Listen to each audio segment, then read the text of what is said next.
based on true events back in the years of the 80s, 1985. A ranger, a park ranger, no nonsense woman, what carries a very large handgun. I didn't know rangers carry guns. Park rangers are peace officers, which means we can shoot people. And she doesn't give mercy. Forest is a dangerous place. And you got a dust to beaver here, Ranger. Yeah, no, I'm working on that. Get your ass down! Gang of pews. Teens, delinquents. You one of those kids caused me a bunch of shit? You know, it's usually more cowardly on the streets. What? Empty your pockets. That gang of pubes are dangerous. Call themselves the Duchians. They've been attacking hackers. Taking on the gangs. They cut them with a knife. Single-handed. Watch your back. Pop-art punks pop up out of nowhere. Out of nowhere. That I'm unfit for the big leagues. I'd have been in Yellowstone by now if it weren't for you. Shit! Hey, go get the gun. It's in the glove. I prefer the left gun rather. She's just one single woman, a ranger, fighting the urban crime in the forest, all on her own, with one gun. She takes on their 1985 gangs. But there is one thing only, and one thing only will do. She has to by the rules of the game. If it's luck, for luck.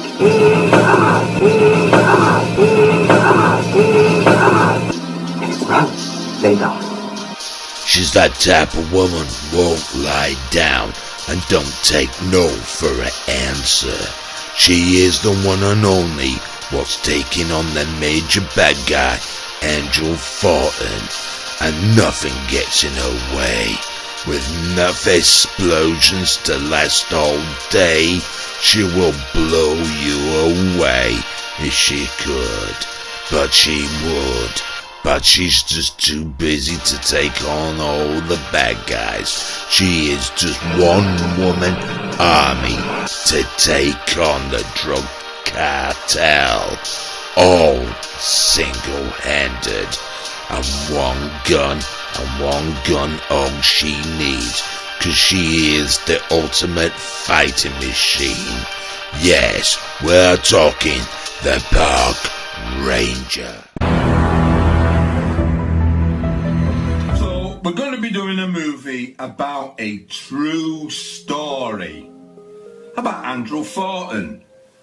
But, as you might not know who he is, and the movie I'm going to explain it doesn't really mention him. But here's a news report. It's really interesting to find out Andrew Thornton. He's not very good at parachuting. Cocaine Bear, directed by Elizabeth Banks, is based on a true story. The real Cocaine Bear died in 1985 after ingesting almost 80 pounds of cocaine accidentally dropped in the forest by one Andrew Thornton II. A local expert explains. He was a narcotics officer for a little while and then practiced law here in Lexington for a little while. So, by a surprise turn of events, ended up getting involved in a drug smuggling operation. Thornton plunged to his death after his parachute failed to open. On the way back from a drug run, tossed several pounds of cocaine out of his small private plane.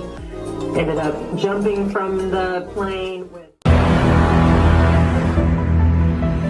The 200-pound bear fell victim to one of 3 duffel bags full of cocaine dropped in North Georgia and Knoxville, Tennessee 3 months ago when parachutist and reputed drug smuggler Andrew Thornton plunged to his death. Thornton's parachute failed to open. He had 77 pounds of cocaine strapped on him. GBI agents found a second bag a short time later. They ran across the dead bear in Fannin County last week while looking for the third bag, what they believe to be the last of the Thornton batch. They probably got an initial rush and perhaps became disoriented and somewhat confused because of the sensation. But cocaine acts very rapidly in the central nervous system and in large quantities depresses the heart.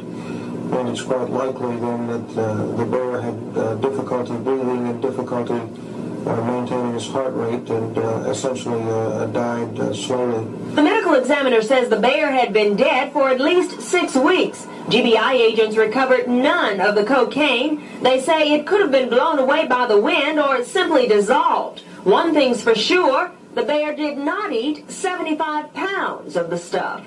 Patricia Hunt, 11 Alive News. FBI, open up!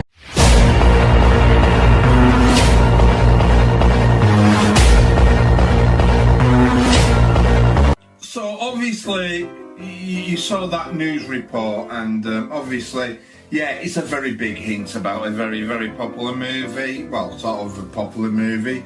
Yeah, it's based on a true story, and well, they do comment about the news again about reliving back in 1985, as it said, yes. But yeah, there's a movie, and we all know what I'm going to say. Yes, it's about a bear. Yes, you know, Pablo Escobar bear or something. Yeah, it's been named after a famous, you know, drug baron and all that lot. Yeah, they're better explaining the history. So let's listen to it. The red eyes may give it away. This stuffed bear's life was anything but normal. He ate a ton of drugs that took his life but made him a legend. The tale of Kentucky's cocaine bear, now headed to the big screen. Thank you for calling Kentucky for Kentucky. This big warehouse in the heart of Lexington, We call this place the Fun Mall. is a museum We've got a lot of, oddities in here. of weird. A giant statue of lawyer on the run turned con, Eric Kahn. Those mannequins lived on top of his billboards that ran all through eastern Kentucky. Derby hats your girl would never wear. It's like 2 buckets of chicken with a taxidermied, rooster in the top wearing a derby hat. And these are chicken bone earrings. Think the boss man will let me anchor the news with these things on? A lot to look at, but one creature here is considered the Fun Mall's mascot. He's just this legend. You don't have to be a horse, apparently, to be a Lexington legend. Prepare to say roar. That snout and those teeth belong to Pablo Escobar. Just party too hard. Eyes are all red, bloodshot. The cocaine bear. The whole story behind him is just crazy. It's wild. It dates back to 1985. Andrew Thornton, who was smuggling the drugs, lived here and grew up here. The narcotics officer turned lawyer turned drug smuggler was aboard a plane running cocaine from Colombia. He actually takes all of his drugs with him and he jumps out. He actually lands in front of this house. Poor thing. Dies on impact. His bag of drugs ended up in the Chattahoochee Forest, where the cocaine bear found him. Maybe he was hungry for berries or perhaps fish, but he found the stash and had himself a final meal. He died of renal failure, heart failure, just everything under the sun. Just like a regular death, they went in and did an autopsy. And the coroner who conducted it knew a guy who stuffed bears. The cocaine bear somehow ended up at Waylon Jennings' place. I've always been crazy! Yes, that Waylon Jennings. And then in Vegas. We had a friend that we kind of enlisted to help us track it down. Called him lucky. The guys at the Lexington Fun Mall brought Pablo back to the hometown of the man who made him the cocaine bear. I can type in cocaine and 21 products come up. Today his likeness or bareness is sold on shirts. We've done Cokie the Bear. You know, like Smokey Bear. Only you can prevent forest fires. And on buttons in books and blow globes. You heard me. Instead of the snow, it's cocaine. Snow, it's raining cocaine on him. I find myself playing with it all the time. I'm like, This story making you pause? Oh, there's more. According to Deadline, a movie is in the works. It's such a good story. Maybe he'll be able to walk the red carpet one day. You could just wheel the cocaine bear right in there. Yeah. Just another Kentucky star to add to the Walk of Fame. Jennifer Lawrence, Johnny Depp, cocaine bear. Sure. And remember, Don't do drugs or you'll end up dead and maybe stuffed like poor cocaine bear. that Cocaine Bear Swag is calling your name. We have a link to the site where you can buy it on WDRB.com. They actually gave me one of those blow globes to bring back to the newsroom. So that thing is sitting on my desk. People walk by, they're like, what is that? There's a story behind that. There is. The story of the Cocaine Bear. Now, you know the legend. I love it. You did a great job. Thank you. Appreciate it, Val. That was good for the news at 11:30 today. The news at noon starts right now.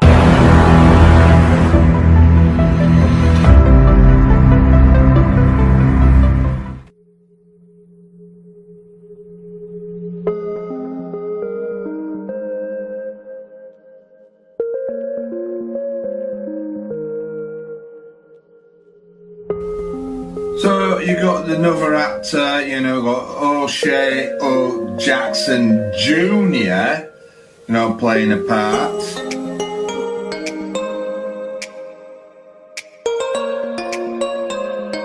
So you've got Han Solo in this, or not Harrison Ford, no, not to be confused with.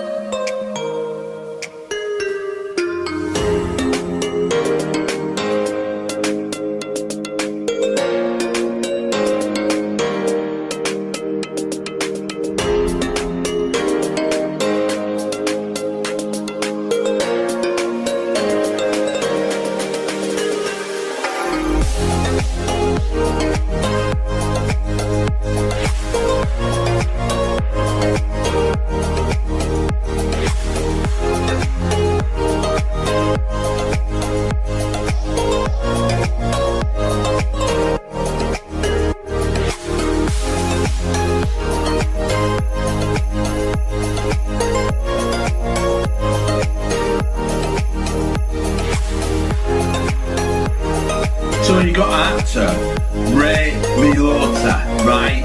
He's more famous for being on Grand Theft Auto with his voice, but there's a film called Goodfellas, you know, that's based on a true story.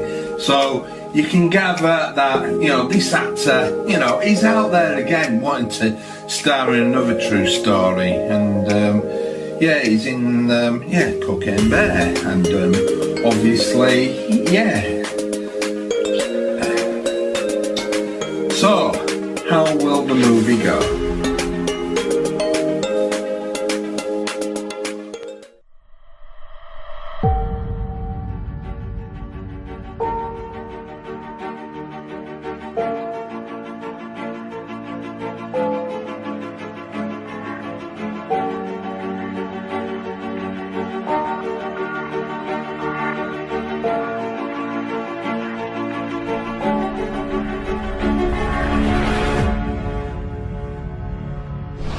So the movie starts and we all get the typical credits. Obviously, you know, it's a movie, and but it's a homage to Andrew Thornton and how we all gonna remember him by, not of his tragic death, but it does happen in the movie, but in a odd, funny way. I mean, the guy fell to his death and obviously landed in some poor old gentleman what was suffering terrible with Alzheimer's, right? So he was in this routine.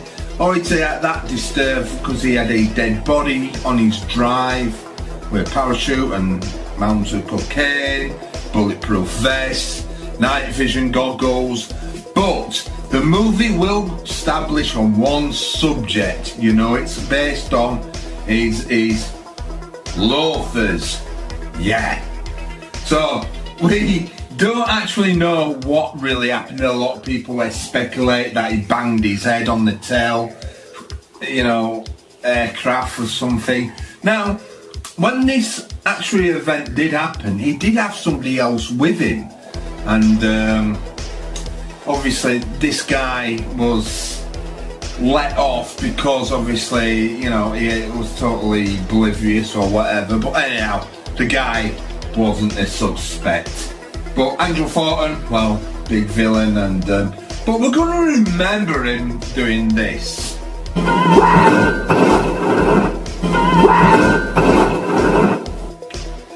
Yeah, so homage to the guy. So the movie gets going that way straight away with these hikers talking about, you know, naming their kids what they haven't got. Boy's name. Texas. You kidding me? Texas is like a state. I know. So yeah, we have these hikers talking about, well, you know, well, the lady is actually saying she's not happy to have her brother-in-law or future brother-in-law singing at their wedding, and well, they have a bit of a lover's tiff domestic. But they get to their view, and obviously we've still got credits coming on and names and stuff, and then straight away we meet our, you know, the main title of the name is the Cocaine Bear, we presume, because straight away we see this bear acting very bizarre. Or is it nature that bears rub themselves against trees? Yes, they do. But do they headbutt the trees? Haha, don't know. Well, I don't. I'm not a bear expert. But I get educated by this movie, technically. Meaning the guy actually says, if it's black, you fight back. If it's brown, you lie down. I've been told playing dead with a bear isn't a good idea because they'll still eat you and stuff, but you know, I'm hoping I will never get in that situation. The only closest I'll get to that is with my teddy bear, but you know, they're quite vicious as well. But obviously back in our days, we, you know, being British and that, we had Paddington Bear and you know, we had Winnie Pooh and you know, many famous bears, Yogi Bear, I mean, but yeah, this movie is focusing on true nature, about real bears, even it's a CGI bear, as we all can gather by this, with chase scene and stuff. Yes, yeah, that happens. So yeah, let's sense that, you know. So yeah, the movie gets on by showing you typical 80s things about drugs. This is drugs. This is your brain on drugs. It isn't glamorous or cool or kid stuff. The thrill can kill. Smoking crack is like putting a gun in your mouth and pulling the trigger.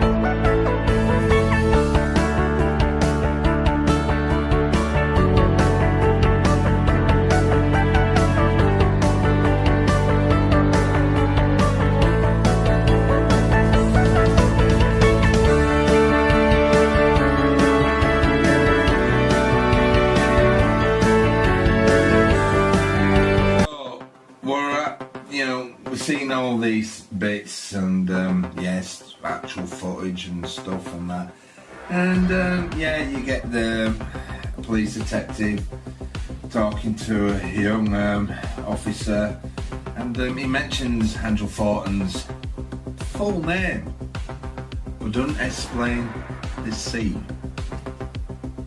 stands for. And they're talking about certain breed of dog, and you get this emotional bit that talk about a dog, you know, and he gets in his car and he's got this dog with him, you know, so yeah, well, it moves on because, you know, a lot of people may criticise the editing of this movie because, because they're not used to it maybe, because, if they're in the UK and they watch, these bleeding soaps, like Emmerdale and Corrie and EastEnders and Hollyoaks or something, it's all pieced and it's all chopped up and then mixed together, and they play it with different characters, and unfortunately this movie will do this. It goes on to one person onto another. So we get our main guys, and Ray, our actor, is looking after his grandson, because obviously there has been sad news that And he quit. So he's the reason why he quit. She's not here anymore. The sooner he moves on.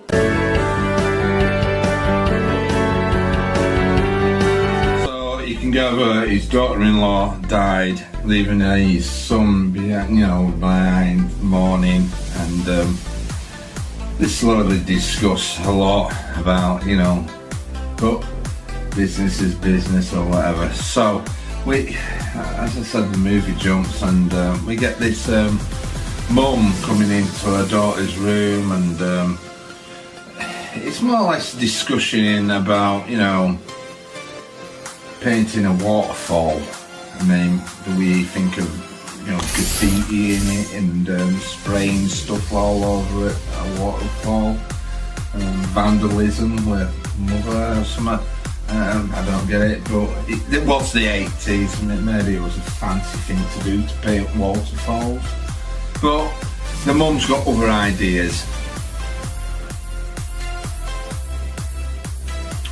Yeah, watch her maybe boyfriend, but it seems like the daughter is twigged that she's more or less doing overtime just to stay longer with this guy, and okay.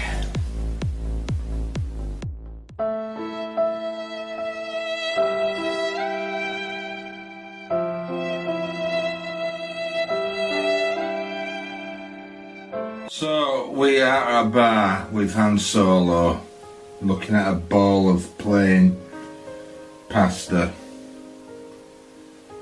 and the conversation is about, obviously, his tattoo. He's got the tattoo named John. They spelled her name right. It says John. It says John. Her name is fucking John. Look. So, yeah, like he says, he's got to wait 7 days. So obviously this old man picks up when they notice something, when they mention Andrew Thornton again on the news, and because that will come in later on. So we get to these two kids. Now we've seen this young girl already with her mother, but it seems like her little friend with this wrestling belt, and obviously proper conversation. At least, this kid wants to use the toilet, and he's not allowed, so he has to pee outside. Can I use the toilet? I gotta go pee. Go outside.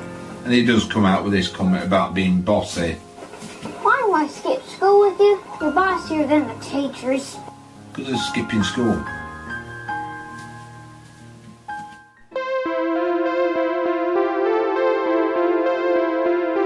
So now we're back to the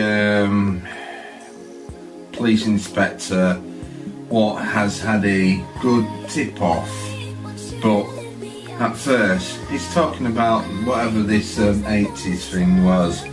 You order a dog, and obviously you wanted a Labrador, and to play fetch with, and it's got that.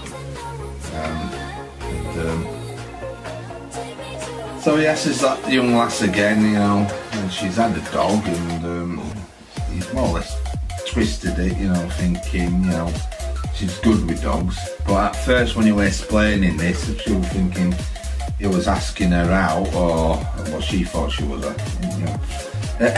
You got Lane's buddy now? It's meant to be funny. So, we get to, like, because it's like a kids movie really, because then we get back to, you know, these two kids again, and they're discussing about playing hooky off school, and we gather the young lad, his dad's not bothered if he skips school or whatever, but obviously the young girl, obviously, her mum must be really serious, because she gets home, you know, has a drink of wine with ice, and has a shower or something maybe, sits relaxing, and then we get a jump scare. Yeah, the phone rings, and it's the school saying that daughter's not been there, and yeah, so she rings the daughter's father, and straight away we get toilet. You know, people use the lavatory over there, you know, in America, I gather, because he's in the bathroom again, you know. Well, hear it for yourself. Every time I call, he's in the bathroom. What the hell is wrong with him?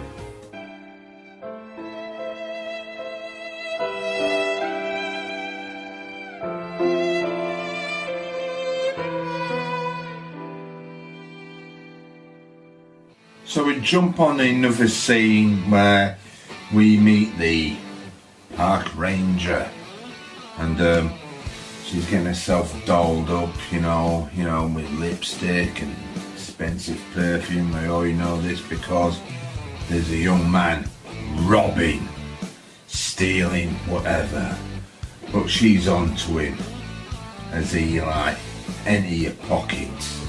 Empty your pockets. Is that perfume? But he distracts her by mentioning the perfume. Smells expensive. It smells really nice. But it seems like she's been waiting for someone to turn up, and turns up with that, and first thing he notices, he can smell cigarette smoke, and she blames this young man, you know. I mean, she did offer him a sucker, but he wanted the green one, but no, because he likes green ones, and she gave him a nice red one, and you know, he stuck with that. I like the green one. This is a red one. Comedy, it might be funny. Yes, ma'am.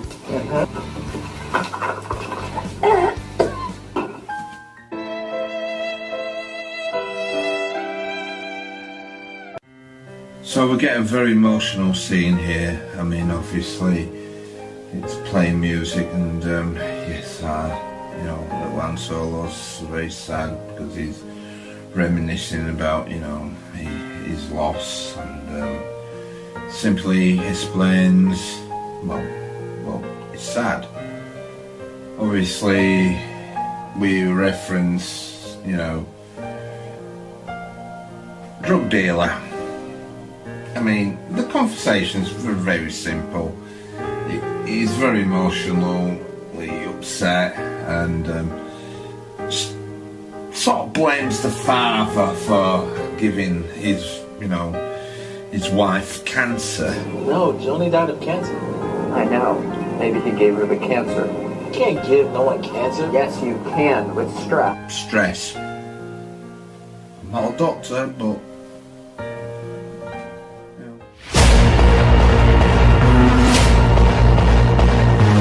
so the park ranger is interested in getting her beaver, you know, polished or whatever, but obviously she's pursuing him. But obviously the mother of the young daughter turns up and actually wants help of directions where Blood Mountain is, and obviously, you know, Please point me in the direction of Blood Mountain. Where they are. This is Blood Mountain. And yeah. But as you can tell, with the ranger, she doesn't want her actually there. Damsel in distress here. Nothing can I mean, at this humble beginning where she mentions about a child missing, she was very sarcastic. My daughter lost your daughter in the park. Hiker's under 16, must be accompanied by an adult. Yeah.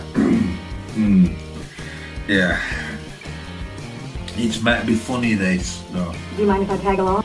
But we get, when they actually go out adventuring to the waterfalls, because obviously, you know, he said they're going there. So, you know, we get this story about the park ranger, why she carries a gun, maybe. Which means we can shoot people. There's a set of youths out there robbing hikers or people, and they've cut someone. They cut them with a knife. Well, that doesn't really matter, because obviously we're going to get introduced to him very quick. Because one thing about this movie, people actually have bowels and bladders and stuff in this movie. They actually use the toilets. And our drug dealing guy uses the bathroom. And then we get this scene. This is a joke?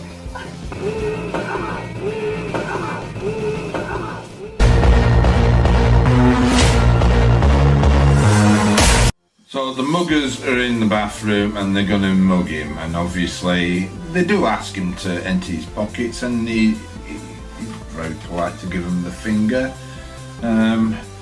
So a big fight happens. Now, this is the bit where you may want to pay attention, is when does our drug dealer get physically stabbed? Because if you really pay attention to the fight, if you see the movie, examine the fight. So I was like thinking, when did the knife go in? So, well, yeah, it's another moment where, you know, it's been stabbed.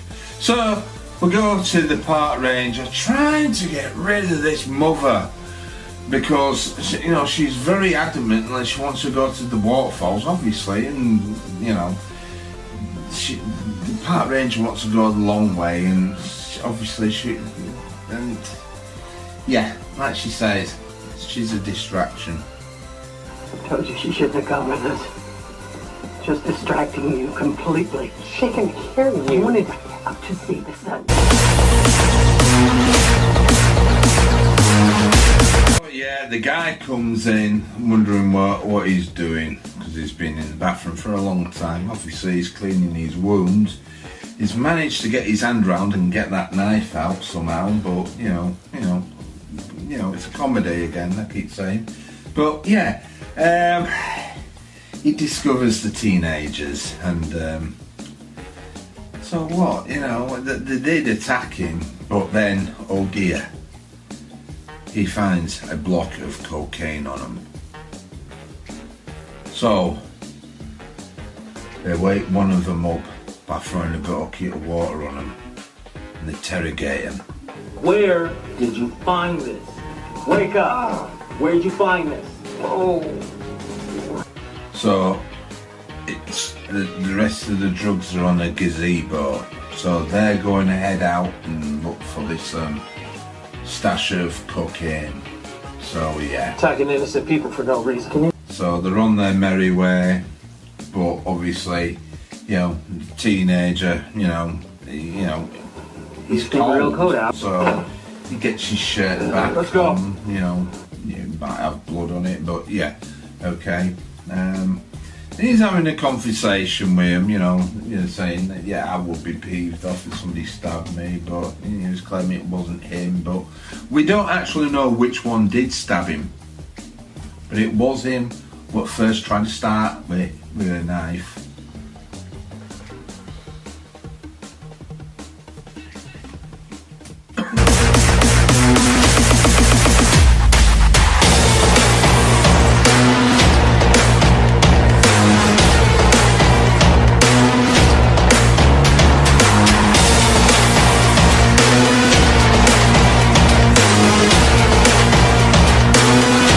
So our next scene happens where we find out the young lad, he's definitely called Henry, because he's hiding up a tree obviously the park ranger and all them lot moaning about rubbish being left and all that lot, but lucky enough that, you know, Henry wasn't that far, you know, hiding up a tree.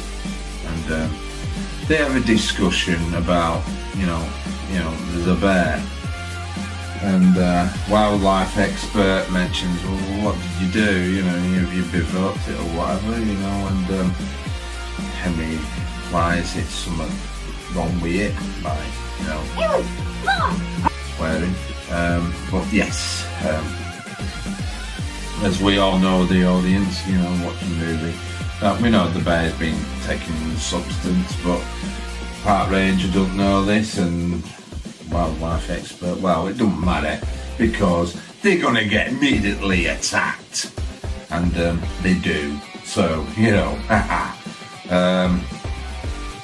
there's a moment where the park ranger starts opening fire with a gun and shooting at the movement, swears blind that she sees the bear, but, you know, the bear's behind her.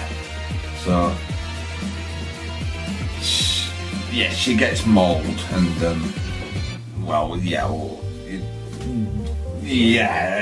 this is what happens to her ass, and she casually walks away from the situation. The wildlife expert runs up a tree to join Henry, separate trees, and they have this conversation about bears. You're safe. Bears can't climb trees. Of course they can. So we're left with the mother, who has a lovely tense moment hiding behind a tree where she's more or less gonna look, and this happens. Scary moment. Henry gets attacked by the bear. It's climbing up the tree to, you know, get Henry, and Henry tries to fight the bear off, but lucky enough the bear sniffs cocaine and immediately sprints out of that tree onto this tree, and victim number 2, is it? Yeah, by the...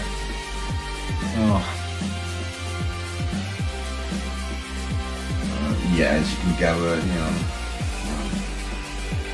he falls out of the tree and dead. Yeah, so Henry's going to mention about his, you know, his trauma, that he's going to be emotionally scarred by this. But Dee Dee's mum wants to know, where's the daughter? Where is she? I mean, has she been killed by the bear? Where is she? As far as we know, well, you know, she should be being eaten or something, but, you know, well, we'll have to say, you know, because, you know. I'd love to not remember that, but it kind of seems like the thing that stays with the man forever.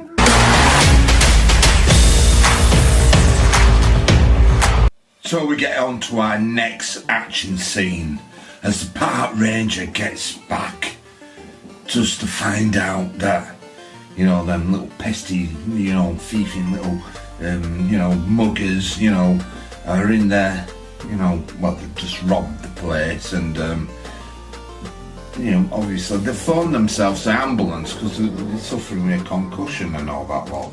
But don't worry, that park ranger's going to give them more than a, you know, concussion. Well, yeah. So, I'm a park ranger. I'm not dumb. She explains that, I can't, you know, keep my park safe. We all know what the bear did, but they think she's talking about, you know, that I'm unfit for the big, our drug dealer.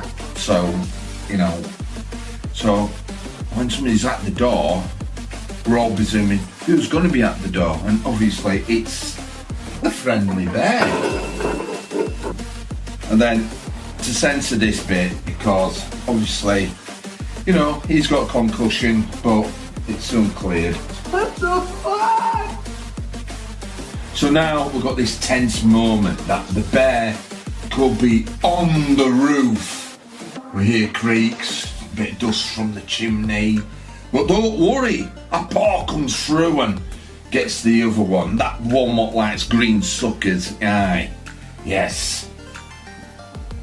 And then we move on to the next scene.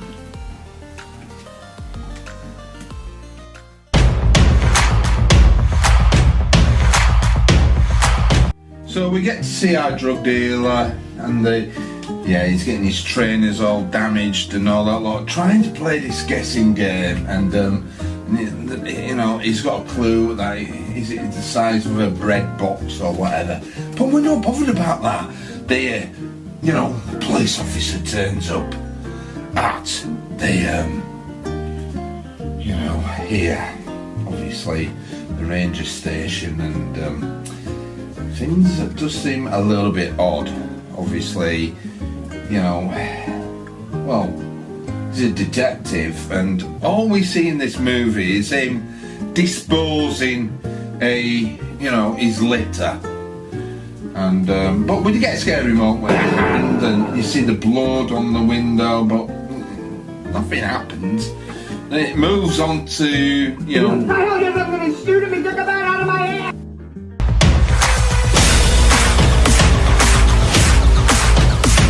So it comes down to Henry guiding, Dee Dee's mum to finding Dee Dee, and they discover blood on a rock. But it's okay. She's a nurse. She knows what it is. Paint. It's just red paint. It's paint. So it was Dee Dee wanted to vandalise a waterfall with paint. So it's got to be Dee Dee, innit? She wanted to paint a waterfall. I just want to paint the waterfall. We were supposed to go paint the waterfall this weekend. So Henry talks Have you ever done cocaine? intellectually about taking cocaine. As we know in the movie, it sort of encourages kids to eat cocaine.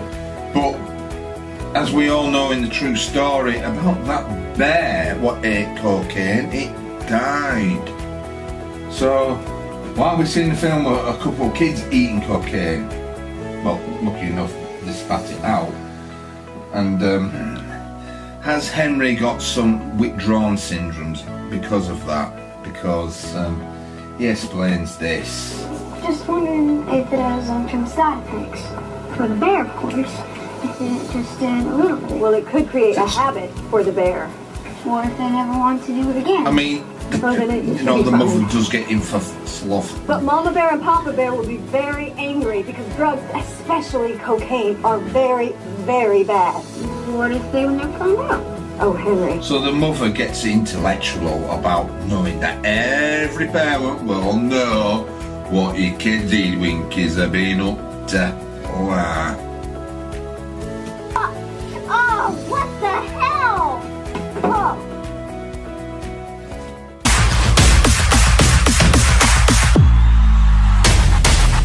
So the next scene is going to be one of the best bits of the movie, actually, was. But even it's all CGI, but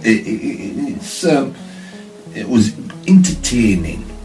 So you get a couple of paramedics turning up in the ambulance, and they can't get through the door. Obviously, there is a, dead body behind the door, but with a gunshot. They've been called out for a concussion. You said they called in a concussion! You said they called in a concussion! You said they called in a concussion! And then they wander into a murder scene. Now, I'm not a paramedic, obviously, but I don't know how these situations work out in America. I'm just a simple Yorkshire person in the UK. So, yeah. So, obviously, the paramedic finds the park ranger. She's holding a gun, and this is a little bit where, get confused. Now, she looks like she's more injured, maybe, because she's lying down, the park ranger, and somehow the other paramedic sees blood, wanders into this, it looks like a closet or something, all cleaning material and all that on a dead body, obviously, and a great big bear. And I was wondering, how did the bear get in there? And I suppose bears know how to shut doors, but not open them. So the paramedic has slowly bats away, leaving the bear as it is. Other paramedic doesn't know what's going on, but lucky enough our park ranger shouts down the stethoscope, "Bear." And then the bear comes bursting through the door, trapping the paramedic. And he's left there, and you're thinking the bear's going to chew his face off and something, but lucky enough, you can see the option what he's going to go for. He's going to go for the switchblade knife or whatever, or the medical bag. Obviously, we all know that the bags of cocaine are all in these red bags, so obviously us audience grasp what happens when he hits the bear with the bag. The bear thinks it's more cocaine, so releasing the dog.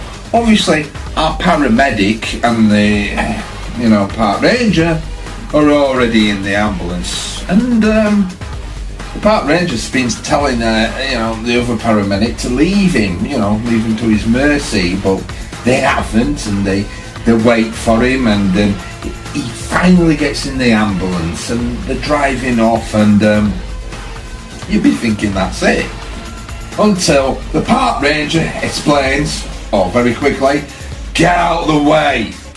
Why?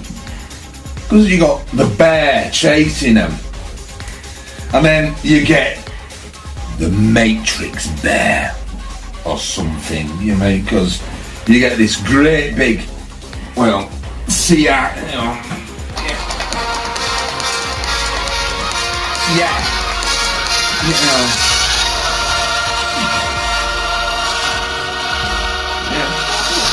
CGI, but obviously, and then you get a CGI crash, and I should be, censoring this because there's blood and gore and bears chewing people, and there's gunfire outside and stuff, and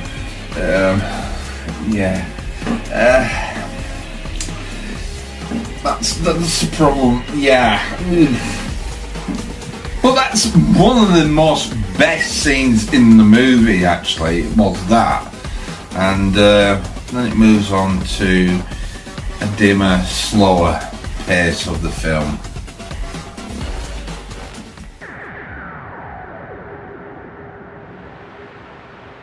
So now we're getting a beautiful, lovely scene about talking about, Mum's buying you a lizard and calling it a mini dinosaur, and it's a very emotional scene, but yes, we find out about our little mugger with talking about his friends Rocky and Joe, that they're going to go to New York, and obviously he doesn't know that they've been maliciously mauled to death by a cocaine bear, but it's very heartwarming and very, obviously there's cuddling and so they finally get to the gazebo because we've had all that motion stuff, haven't we?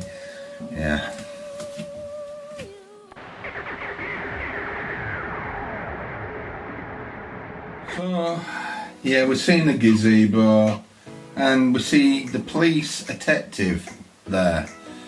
Nick Carter sits down, looks up, and sees a bag. And then we get a shot of a car boot, and somebody taking a rifle out. But who is that person?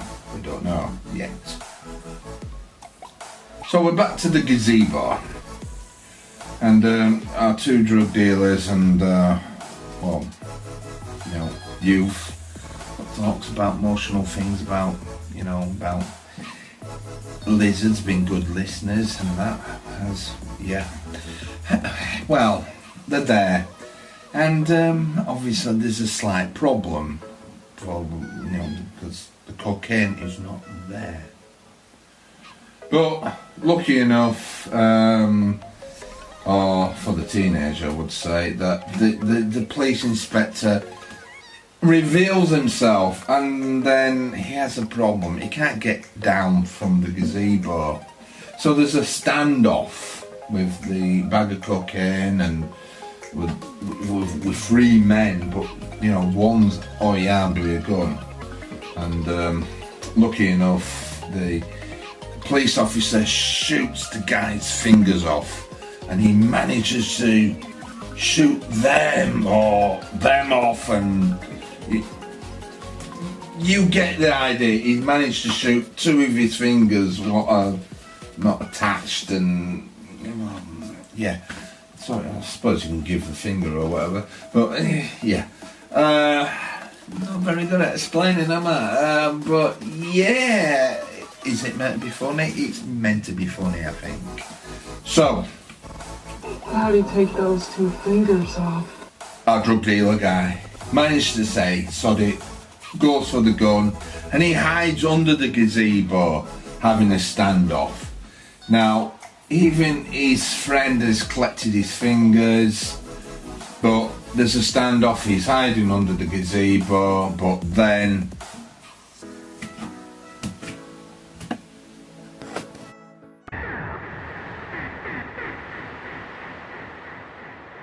You sure this is the way? Pretty sure. But I'm jumping ahead first. We could have mentioned about Dee Dee and, Henry and, Dee Dee's mum, because they're venturing across the river as they find that Dee Dee has been removing a jumper to give them clues. She must have run out of paint.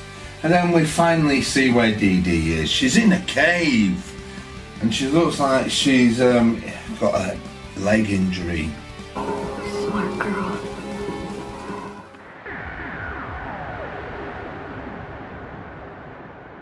Things start getting serious now at the gazebo standoff, as they're all getting interrupted. You two, on your belly. But before that happens, we do have intellectual speech from the police officer talking about more toilet.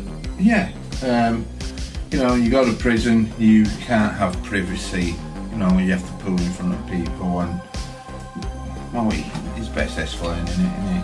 So get ready for 10 to 15 years of shitting in front of your cellmate and supervised shower time. I can't go to jail. Not going to jail. So yeah, it's logical, but the thing is though, it's a movie about a bear, and the bear turns up. Now then, as we all know about the news reports that we know about bear being male. So this bear comes wandering in, totally ignores the guy with his missing fingers, and casually gets behind Han Solo, and you'll be thinking, is this a male bear? Don't worry, it jumps onto a next scene.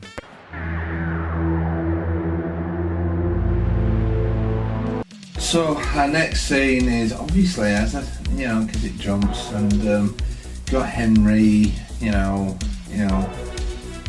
but yeah, they find that Ica from the beginning of the movie, and somehow he must have witnessed the bear taking Dee Dee, and he's going to show him where she's going to be. So back to the incident with the bear. And this is where part of the movie is a little bit very confusing for me, because I'm not a bear expert. I'm very sorry. I saw the bear get on top of this guy, right? As we all know, yeah.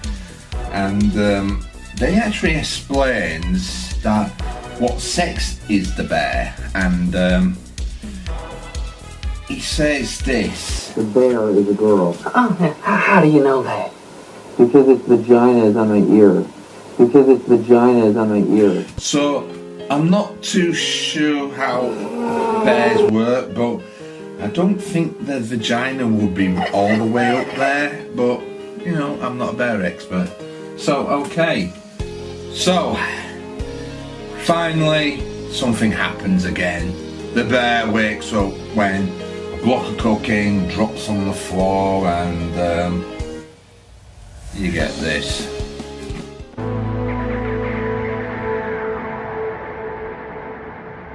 So we get this scene where, yeah, the bear wakes up, obviously, and devours the cocaine. And then behaves like this. And does this and that. And yeah, they don't know what to do. But yeah, I mean, the detectives on the gazebo roof, there's meant to be a standoff, but they've been, you know, distracted by the bear. And obviously, being a detective, he knows how to handle bears by sprinkling cocaine. It's like cocaine Christmas. That's how you get rid of your bear problem. There you go, girl. So yeah, the bear is snorting cocaine, you know, and it's like they say, it's a cocaine shower and stuff like that. Yes, but unfortunately, our detective gets shot, and it was Sid all along. So he's come on the scene and has fatherly advice to his son, you know, about leaving his grandson with him, you know. So he's left the grandson with a square babysitter, meaning this. He's safe at home watching TV. What? How long has he been alone? You left him with me. So we get the kids watching TV. We don't know what exactly he's watching, but yeah, discussing stuff about, you know. Do I look like Daddy Daycare Center to you? They're in trouble. So yeah. And the people that I deal with, they don't care how, just that it was. And look at me. They're gonna come after me, my family, if I don't get them every penny. So they need that bag of cocaine.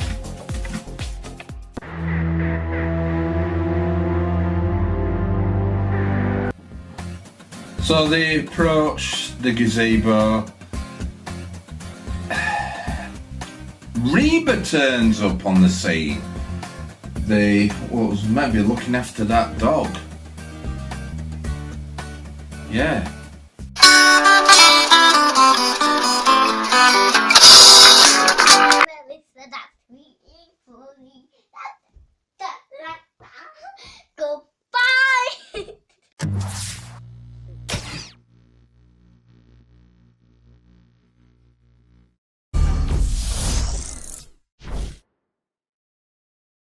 Where'd you find this? Where'd you find this?